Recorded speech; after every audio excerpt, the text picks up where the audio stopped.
বিসমিল্লাহ আলহামদুলিল্লাহ ওয়াসসালাতু ওয়াসসালামু আলা রাসূলিল্লাহ ওয়া আলা আলিহি ওয়া সাহবিহি ওয়া মান ওয়ালা বা'দ। উত্তর হচ্ছে যে না। ইলম অর্জনের জন্য এলাকার মসজিদ বাদ দিয়ে দূরে কোথাও এসে সালাত আদায় করলে কোনো অসুবিধা নেই, বরং এটা আরো উত্তম এবং এটা আরো নেকির দিক থেকে আরো ভারী। দলিল আবু দাউদ ৩৪৫ নম্বর হাদিস। বরং আপনি যত পা হেঁটে আসবেন, নবী সাল্লাল্লাহু আলাইহি ওয়াসাল্লাম বলছেন যে প্রতি পায়ে বাড়ি থেকে হেঁটে এসে আমাদের মুসআব বিন উমাইরে আসতে যদি ১০০০ কদম হাঁটতে হয়, তাহলে বিকুল্লি খুতওয়াতিন, প্রত্যেক পদক্ষেপে, প্রত্যেক পায়ে হাঁটা আসাতে হেঁটে যে আসবেন, সানাতু আজরি সিয়ামিহা ওয়া কিয়ামিহা, ১ বছরের সিয়াম এবং ১ বছরের তাহাজ্জুদের নেকি লিখে দেওয়া হয়। হাদিসটা আবু দাউদে আসছে এবং হাদিসের মান সহিহ। আর ইলম শ্রেষ্ঠ জিনিস, এটা শেখার জন্য অবশ্যই দূরে যাওয়া যাবে, কোনো অসুবিধা নেই। জি। বোন আমার কাছে প্রায় সময় বেড়াতে এসে দু একদিন থাকেন, কিন্তু নামাজ পড়েন না। জি। এখন কি তাদের থাকতে দিলে, খেতে দিলে আমার গুনাহ হবে? যদি আপনার আব্বা, আম্মা, ভাই, বোন একদম টোটালি নামাজ না পড়ে, সালাত টোটালি পড়ে না, সালাতকে একদম টোটালি পড়ে না, ১, ২ পড়ে তো নাই, সালাত যে আল্লাহর বিধান স্বীকারই করে না। ৩, এই সালাত নিয়ে ঠাট্টা মশকরা করে, মজা করে, নামাজ পড়লে কি হবে? এরকম যদি হয়, তাহলে এই ক্ষেত্রে আপনার আব্বা আম্মার সাথে আপনার দ্বীনের কোনো সম্পর্ক নাই। আপনার ভাই বোন যারা আছে এদেরকে যদি ভাই বোন মা বাবা ছাড়া অন্য কেউ হয়, তাহলে এদেরকে খাবার দেওয়া যাবে না বা তাদের সাথে আপনার কোনো সম্পর্ক নাই। প্রতিবেশী হিসাবে খোঁজ খবর নেওয়া যেতে পারে। কিন্তু আব্বা আম্মা যদি হয়, তাহলে এই ক্ষেত্রে তাদের সাথে আপনার সম্পর্ক ঠিক, মানে তারা আপনার দিন থেকে বের হয়ে গেছে সালাত না পড়ার কারণে। কিন্তু পিতামাতা হওয়ার কারণে তারা যদি মুশরিকও হয়, তাদের সাথে ভালো আচরণ করতে হবে, যেটা আল্লাহ কোরআন কারীমের ২০ নম্বর পারা ১৬ নম্বর পৃষ্ঠা, ২১ নম্বর পারা ১১ নম্বর পৃষ্ঠা, ২৬ নম্বর পারা ২ নম্বর পৃষ্ঠা, ৩টা আয়াতে প্রায় বলেছেন। সুতরাং পিতামাতা সালাত না পড়ে মুশরিক হলেও তাদের সাথে উত্তম আচরণ করতে হবে, খারাপ ব্যবহার করা যাবে না। সেই হিসেবে তারা খাবার পাবে, থাকা পাবে। আল্লাহু আ'লাম। দাওয়াতি কাজের ফজিলত, পাঠাগার, মসজিদ, এলাকা ভিত্তিক সংশ্লিষ্ট ভাইদের অংশগ্রহণ ও এলম অর্জন মূল বিষয়ে নসিহত করে উপকৃত করবেন। দাওয়াতি কাজের ফজিলা, এটা একটা সাবজেক্ট, আলোচনার সাবজেক্ট, এটা কোনো প্রশ্ন উত্তর নয়। তাও সংক্ষিপ্ত আকারে কোরআন কারীম ২৪ নম্বর পারা ১৯ নম্বর পৃষ্ঠা ৯ নম্বর লাইন সূরা হামিম সিজদা। ومن أحسن قولا ممن دعا إلى الله وعمل صالحا وقال إنني من المسلمين। আল্লাহ বলছে যে পৃথিবীতে এই লোকের কথার চেয়ে দামি দামি কথা আর কারো হতে পারে না। যেই লোক আল্লাহর পথে দাওয়াত দেয় আর নিজে আত্মসমর্পণকারী। সুতরাং এরপর মুসলিম মেশকাত ১৫৮ নম্বর হাদিস, আপনার দাওয়াতে যত মানুষ দাওয়াত কবুল করবে, এটা সাদকায়ে জারিয়া নেকি চলতেই থাকবে। জি। আসসালামু আলাইকুম। ওয়ালাইকুম এই আসসালাম। বর্তমান প্রচলিত তাবলিগ জামাত সঠিক কিনা দয়া করে একটু বলবেন। এই প্রশ্ন উত্তর সবার কাছে ক্লিয়ার। বর্তমান তাবলিগ জামাত, প্রচলিত তাবলিগ জামাত না? প্রচলিত জি। প্রচলিত তাবলিগ জামাত এটা সঠিক কিনা আমাদের সবার কাছে জানা আছে। আমার প্রিয় ভাইরা, যেই তাবলিগের নেশাব হবে কোরআন এবং সুন্নাহ, যেই তাবলিগের প্রচার মাধ্যম হবে কোরআন এবং সুন্নাহ, ভিত্তি হবে কোরআন এবং সুন্নাহ, সেটা সহিহ। আর যার ভিত্তি হবে ফাজাইলে আমাল, যার ভিত্তি হবে বুজুরগানে দ্বীন, যার ভিত্তি হবে স্বপ্নে পাওয়া বিভিন্ন তথ্য, সেটা কখনো বিশুদ্ধ তাবলিগ হতে পারে না। যেটা আল্লাহ কোরআনে বলছেন ৬ নম্বর পারা ১৮ নম্বর পৃষ্ঠা। তাবলিগ হবে বাল্লিগ মা উনজিলা ইলাইকা মির রাব্বিক, এবং ১৩ নম্বর পারা ৭ নম্বর পৃষ্ঠা, ১৩ নম্বর পারা ৯ নম্বর পৃষ্ঠা। তাবলিগ হবে কোরআন এবং সুন্নাহ। সুতরাং কোরআন এবং সুন্নাহর তাবলিগ বাদ দিয়ে যারা মন গড়া দাওয়াত দেয়, এটা কখনো তাবলিগ হতে পারে না, বরং এটার পরিণতি আরো চরম জঘন্য এবং নিকৃষ্ট হবে এবং এটা থেকে জাহান্নামে নিয়ে যাবে। জি। আসসালামু আলাইকুম রহমতুল্লাহ। ওয়ালাইকুম আসসালাম। আমার বিবাহের সময় আমার স্ত্রীর পিতার পক্ষে কেহ উপস্থিত ছিলেন না। বিবাহের সময় আমার স্ত্রীর মা উপস্থিত ছিলেন। আমাদের বিবাহ কি বেদাত? যদি আপনার স্ত্রীর পিতার সম্মতি থাকে, আপনার মানে মেয়ের গার্ডিয়ান বাবা সম্মতি থাকে, কিন্তু আমেরিকাতে আছে, কোনো অসুবিধা নেই, বিবাহ সত্য হবে। আল্লাহু আলাম। আসসালামু আলাইকুম। ওয়ালাইকুম আসসালাম। আমি অমুসলিমদের সাথে জব করি। ওরা অনেক শিক্ষিত এবং ধর্ম বিষয়ক কথা বললে বুঝে, কিন্তু গ্রহণ করে না। আর ওরা বেশিরভাগ লিবারেল থাকতে চায়। এখন ওদের কাছে কিভাবে সুন্দর করে ইসলামের বাণী তুলে ধরতে পারি? জাযাকাল্লাহু খাইরান। এক নাম্বার, আপনার আচরণ সবচেয়ে সুন্দর হবে। 1764 নম্বর হাদিস, সহিহ মুসলিম দেওবন্দের প্রিন্ট, মূল ভলিউম 1 নম্বর খণ্ড, 1764 নম্বর হাদিস। আচরণের চেয়ে দামি কোনো নাই। আপনি সর্বোচ্চ সুন্দর আচরণ দিয়ে তাদেরকে দাওয়াত দিবেন, যেটা আল্লাহ নবীর ক্ষেত্রে হয়েছে। সেই ইয়ামামার প্রেসিডেন্ট সোমামাকে বেঁধে নিয়ে আসছে, বেঁধে খুঁটিতে বেঁধে রাখছে। বলছে, মা লাকা ইয়া সোমামা, সোমামা তোমার কি হয়েছে? বলছে, হ্যাঁ আমার কি হয়েছে, ইন তাকতুল তাকতুল জাদাবেন, আমারে মারলে আপনার মেরে ফেলা হবে, আমাকে হত্যা করলে আপনার হত্যা করবো, আমাকে ছেড়ে দিলে আপনার শুকরিয়া করা হবে। তো এই যে হাদিস, আল্লাহ নবী বারবার, সে বারবার নবীর সাথে খারাপ ব্যবহার করছে, নবী খারাপ ব্যবহার করে নাই, সে এতে ইসলাম কবুল করেছে। অতএব সুন্দর আচরণ দিয়ে আপনি আপনার দাওয়াত চালিয়ে যাবেন, আর দোয়া করবেন আল্লাহর কাছে, আল্লাহ কবুল করবেন ইনশাআল্লাহ। আসসালামু আলাইকুম। ওয়ালাইকুম আসসালাম। আসহাবি কান নুজুম বলতে কতজন সাহাবীকে বোঝানো হয়েছে? মান লাকিয়া নবী সাল্লাল্লাহু আলাইহি ওয়াসাল্লাম মুমিনান বিহি ওয়া মাতা আলাল ইসলাম, যারা নবীরে, যারা নবী মুহাম্মদ সাল্লাল্লাহু আলাইহি সাল্লামকে ঈমান অবস্থায় দেখেছে এবং ঈমান অবস্থায় মারা গেছে, তারাই সাহাবী। সাহাবী কান নুজুম ফাবিহিম ইক্তাদাইতুম ইহতাদাইতুম। হাদিসটা যদিও সনদগত দিক থেকে দুর্বল, কিন্তু অর্থগত দিক থেকে ঠিক আছে।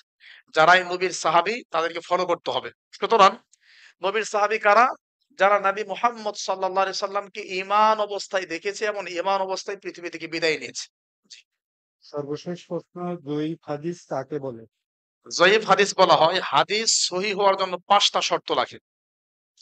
একটা হাদিস বিশুদ্ধ হওয়ার জন্য ৫টা শর্ত লাগে। তার মধ্যে একটা শর্ত হলো স্মৃতিশক্তি। যদি স্মৃতিশক্তি যদি দুর্বল হয়, তাহলে এই ক্ষেত্রে হাদিসটা দুর্বল হয়। ৫টা শর্ত আছে। ন্যায়পরায়ণ থাকতে হবে, স্মৃতিশক্তি থাকতে হবে। এরকম ৫টা শর্তের মধ্যে একটা শর্ত হলো, যদি কখনো সে আদাল, মানে ন্যায়পরায়ণতা, ইনসাফ নাই, এরকম যদি হয়, তাহলে হাদিস চলবে না। ন্যায়পরায়ণতা আছে, বাকি অন্য অন্য কিছু দুর্বলতা আছে, তাহলে এই ক্ষেত্রে হাদিসটা দুর্বল হয়। সংক্ষিপ্ত আকারে বললাম, আল্লাহু আলাম। আরেকটা প্রশ্ন আসছে। আসসালামু আলাইকুম ওয়া সালাম। রাহমাতুল্লাহ। সম্মানিত শাইখ, হারাম ও নাজায়েজ এর মধ্যে পার্থক্য কি? হারাম এবং নাজায়েজের মধ্যে কোনো পার্থক্য নাই। নাজায়েজ মানে জায়েজ না, মানে হারাম, হারাম মানে হারামি। সুতরাং হারাম এবং নাজায়েজ একই জিনিস, এর মধ্যে কোনো পার্থক্য নাই। আল্লাহু আলাম। আইপিএল খেলা হারাম নাকি নাজায়েজ? হ্যাঁ, আইপিএল খেলা, IPL, BPL. IPL, BPL, CPL, আরো যত পিএল আসবে, সব পিএল হারাম।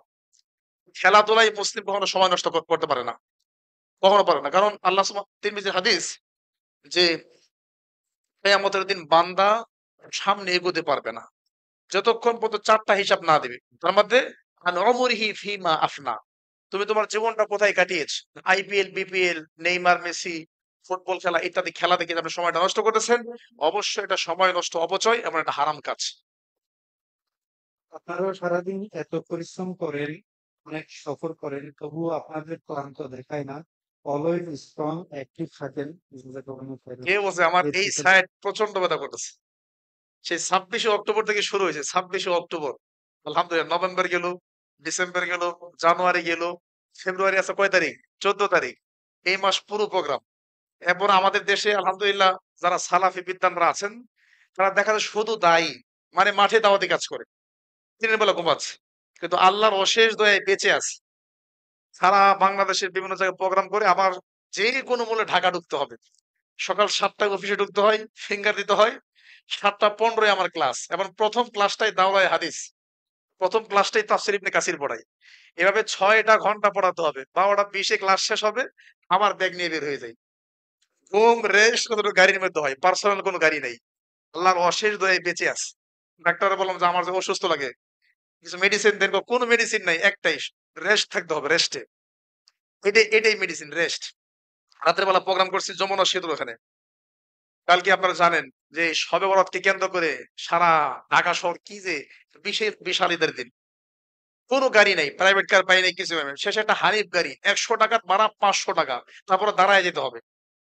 উঠলাম, উঠে সেই প্রোগ্রাম করলাম একদম যমুনা সেতুর ওখানে। প্রোগ্রাম করে রাত 4টা 5টা বাজে ঢাকা আসছি, 1 ঘন্টা ঘুমাইছি, ফজরের পরে বেরিয়েছি। আমাদের সম্মানিত তোফাজ্জল ভাই বলছে, সাহেব 7:45-টায় থাকতে হবে লঞ্চ ঘাটে। এসে দৌড়ে লঞ্চে উঠলাম। আমার এই ভাই যে ভাই রিসিভ করতে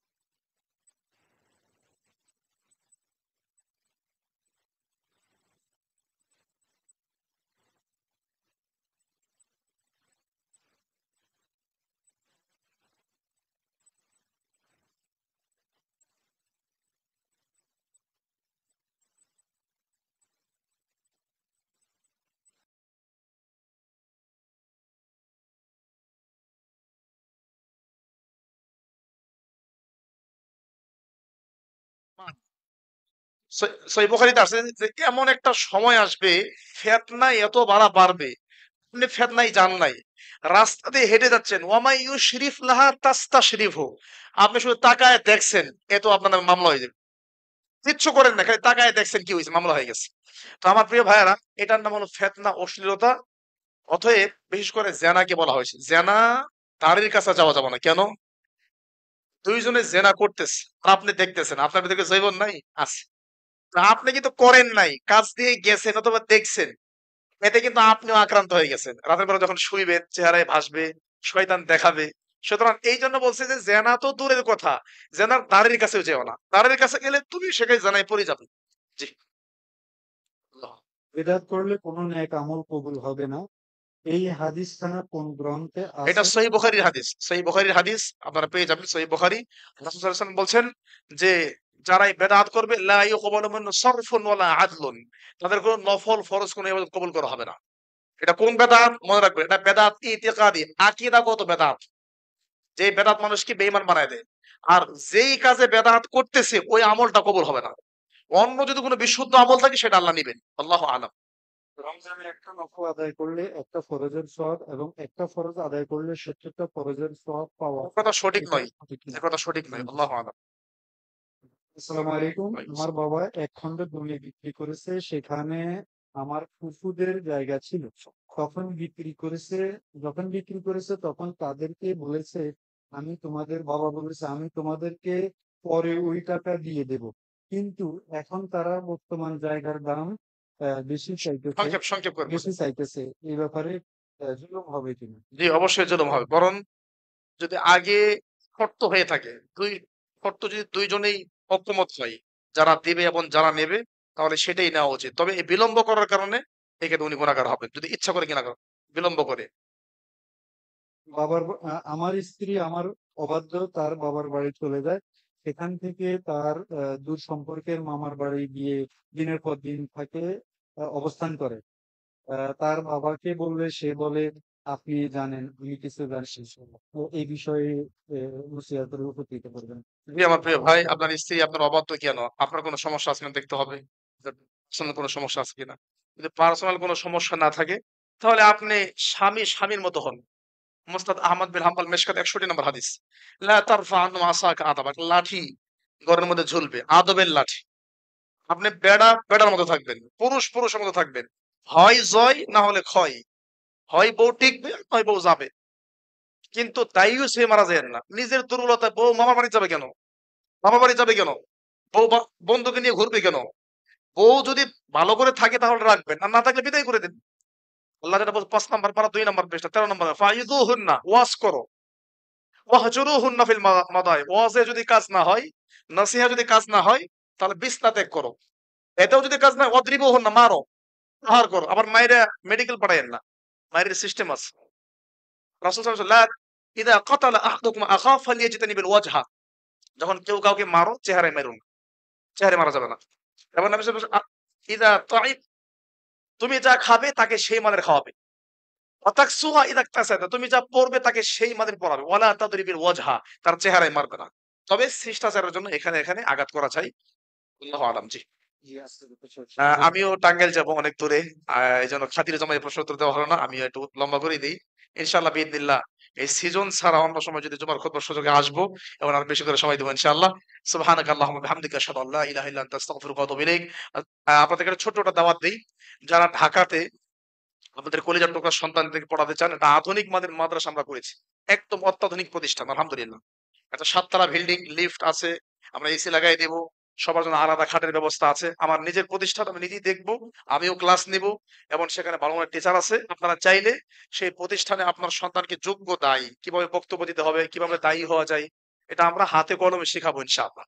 আল্লাহ কবুল করুক। আপনারা চাইলে সেই প্রতিষ্ঠানে ভর্তি করতে পারেন। এটা ঢাকা কেরানীগঞ্জ কেন্দ্রীয় কারাগারের পাশেই। আসসালামু আলাইকুম ওয়া রাহমাতুল্লাহি